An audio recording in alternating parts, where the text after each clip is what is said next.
With everything going on in the world right now, I thought it would be a good idea for me to share some of my racist experiences with you all.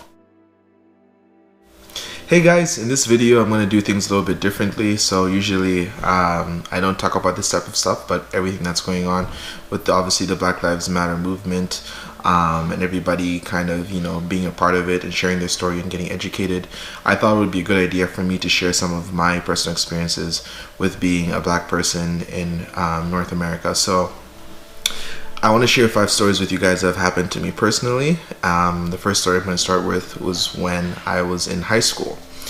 So when I was in high school, there was one time, I think I was in grade 11, I was about like maybe 16 years old, and I was leaving work one time, and I was going to the bus stop because I was going to catch a bus to go back home. And when I was walking to the bus stop, there was a cop that randomly pulled up. He like drove by and just stopped on the side of the road, and he came towards me, and he asked me, he's like, "Where are you going?" And I'm like, "I'm going home." He's like, "Where are you coming from?" I'm like, "I just finished work, like I have my backpack and stuff, like I'm going home." Then he's like, "Oh, you know, there's somebody that, you know, I asked him, "Why are you asking me all these questions?" He said there was somebody that robbed a bank around here, and like you fit his description. And I was like, "What the hell?" And so then I don't know, he asked for my information and stuff, and he radioed into whatever, the police department and stuff, and he came back to me and said, "Sorry, you're not who we're looking for." And obviously it was racial profiling, but at the same time, you know, I wanted to assume that, okay, maybe I did fit a description and I actually did match this person that they were looking for. But the crazy part was that everybody in my city that was black was stopped as well. So you know, I didn't know this at the time, but when I went back home and I, you know, talked about it the next day with, you know, people at school, everybody was like, "Yeah, I got stopped too. Yeah, on the bus, this happened, blah blah blah." So it's like every black person around us was getting stopped because they thought that they were one of, you know, they could have been this suspect that they were looking for that robbed the bank. But you know, we wouldn't be casually walking in the street with, you know, with money, just saying like, "Oh hey man, like we robbed a bank, I'm just gonna casually walk home now." Like, so anyways, that's a crazy story, but that's my first one. So I'm gonna move on to the second one. So the second story is when I was driving to work during my internship in university. So one time I was driving to work in the morning, and you know, I was just, you know, casually strolling, doing my thing, and all of a sudden somebody spits on my windshield, right? So someone spit on my windshield, and I thought, okay, maybe this was a mistake, right? I was like, I don't think this person did this deliberately, but I happened to look because I saw it come from my right side. So I look in my right side window, and the guy is staring right at me. So imagine me like looking this way, and he's like looking this way, like directly at me like this. Kind of like, what? Like, I did it, so what are you gonna do? And so I'm just kind of like still driving, and like as I'm trying to pay attention on the road, I'm looking, and then I could look again to my right side, and he's still there. Like, he's kind of like looking at me like this, like, what? So driving, same thing. And it was like maybe for like, you know, 20-30 seconds that this guy was just staring at me so intently, and I couldn't believe what I was seeing. I'm like, dude, I can't believe this guy. So did he spill on my windshield because I was black? Did he do it and then he just didn't care after, and he just looking at me and thinking like, what are you gonna do? I don't know, but either way, like, it was just a terrible, disgusting gesture that he did. And I'm gonna pull my car over and try and fight him, or like try and block him over. We're literally driving like this at the same time. So anyways, that was another story. Third story is when I went to a nightclub in a city near my university. This time what ended up happening was I was dancing with my friend who was white. We were on the dance floor. You know, it's one of those club nights where it's super packed and there's a lot of people and everybody's trying to have a good time. And I guess maybe because I was, you know, shoulder to shoulder with a lot of people, there was this white girl that was trying to get past me. So as she was walking past me, she ends up hitting into my shoulder because, like I said, it was really crowded. And as she hits into my shoulder, she kind of like looks up at me and she just says, "Oh my God, black people," and then like walks away. And then I was like, what does like me being black have to do with you hitting into my shoulder? Like, I didn't understand it at all. It could have been a white guy that you hit your shoulder into. You hit my shoulder, and I never like hit into her. She was walking by and didn't see me, and then she hit into me, and then she said that. So my white friend at the time, he was a guy, he's like, "Yo, did you hear what she said?" And I'm like, "Yeah, what am I supposed to do?" I'm a big black guy. If I go up and I confront her or say something, first of all, the music's super loud, she's not gonna hear what I'm gonna say. And if I try to confront her about that, guess what? I'm either getting kicked out, or I'm gonna be the wrong person because I'm trying to not attack a white girl, but I'm trying to say, right? Like this is pretty much nothing I could have done, is what I'm trying to say. So yeah, that was situation number 3. Situation number 4 was also another club night. So this time I was actually out with another white friend, so a different white friend, and we're dancing, we're doing our thing, and I danced with this one girl, but both girls are white. So one friend of mine is white, and he was dancing with a white girl, and I was dancing with a white girl as well. So we dance with them, everything's fine, nothing happens. So later on that night, this girl loses her phone. I guess she realized at some point that she had lost her phone. So she came back to me like later on the dance floor, and she asked me like, yo, do you have my phone? I'm like, no, I don't have your phone. And she's just like, yo, like, I know you have my phone, like, please give me my phone. I told her, I'm like, yo, I don't have your phone. Like, I didn't take your phone. I don't know why you keep asking, I don't have it. And so I actually ended up like emptying my pockets just to show this girl, because she wouldn't leave me alone. I showed her, I'm like, listen, you can even like tap me if you want, I don't have your phone, I'm sorry.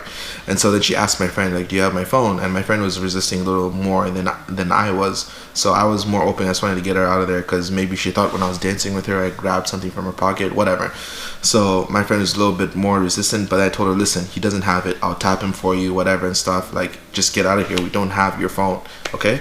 So later on that night, she comes again, like maybe like 10 or so minutes. She comes again, and I was kind of like talking to this other person, another girl at the time, and the bouncer came up to me, and some bouncer just tapped me on the shoulder and said, oh hey, like, can I talk to you for a second? And I'm like, oh my god, like, I already know what this is going to be about. So I told the bouncer, I'm like, listen bro, I don't have this girl's phone. I don't know what she did with her phone, but I don't steal phones. Like, if I stole this girl's phone, I wouldn't still be here. So the bouncer, I told him, like, okay, listen, like, just to make you understand that I don't have her phone, if you want, we can go outside, you can pat me down, you can tap me and do whatever you want, and then I will show you that I don't have this girl's phone. And he's like, no bro, you don't need to do that, blah blah blah. I'm like, I understand I don't need to do it, but I'm gonna do it for you, just so I can be in peace and I don't have to deal with the situation anymore. So we go outside, he pats me down, he checks my pockets, he does everything, nothing. I don't have this girl's phone, I just have my phone. And I was like, you see? So he goes back inside, he tells the girl, hey, sorry, he doesn't have your phone. I'm like, okay, finally that's done.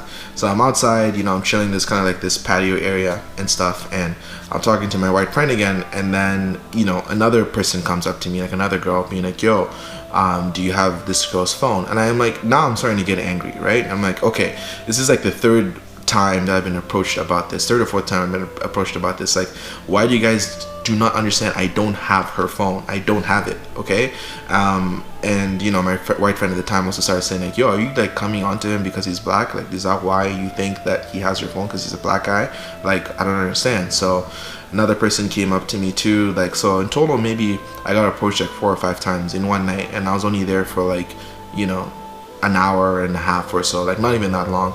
So it got to a point where obviously I walked up to the girl and I told her, like, bluntly, I'm like, listen, I don't have your phone, I didn't steal your phone, I don't know what happened to your phone, if you lost it, dropped it, whatever, but you have to stop blaming me for taking your phone.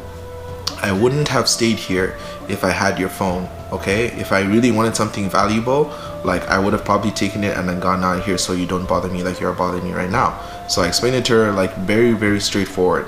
And I didn't even say anything about my skin color. I just told her, like, stop harassing me about this phone, I don't have it. And I left, and I didn't want to be at that club anymore because I wasn't even having a good time. I'm like, I can't dance, I can't enjoy myself, I can't do anything because this person just keeps harassing me for this phone that she lost.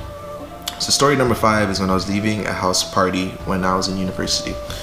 Story number 5 goes like this. So, it was a house party, there's keggers and stuff like that, and whatever, it was fun. I can't remember if this was second year, third year, fourth year, but I was leaving, and this is probably around 2 a.m. So I'm walking outside, and it's kind of like a residential area because obviously there was a house party. So we're walking, and I was with my white friend again, the same white friend that was with me when that girl was bothering me about my phone. So we're crossing the street, and like, yeah, we were, not drunk, but we had some drinks and stuff. But as I'm crossing the street, I noticed that there was a car coming really fast down like the street. Like, if it was a 40-kilometer street, a 40-kilometer-per-hour street, they were doing like 80. So I walk and like I actually run. Like I ran. I said, "Yo, car's coming!" So we both ran across the street. And so all of a sudden, this car just like hits the brakes, goes skirt, right, and then in the middle of the road, stops. And then guy opens the window and he yells, "Get off the road, you N-word!" Right? Like he didn't say N-word, he said the actual word. And then he just drove off. And you know, at the time, it was one of those situations again where I'm like, what can I do? This guy, he just said that to me. He, you know, was in his car. He ran off. He didn't confront me. He said it in a way in which he can get his point across and not, you know, be harassed about it or not feel that he can be attacked or anything like that. So anyways, those are the stories that I've experienced in my lifetime in Canada. But I don't share these stories to say like, oh, poor me, my life sucks and stuff like that. Like my life in Canada has actually been pretty great. But obviously these are situations that I shouldn't have to deal with in the first place, being a black person, right? We should all be treated the same.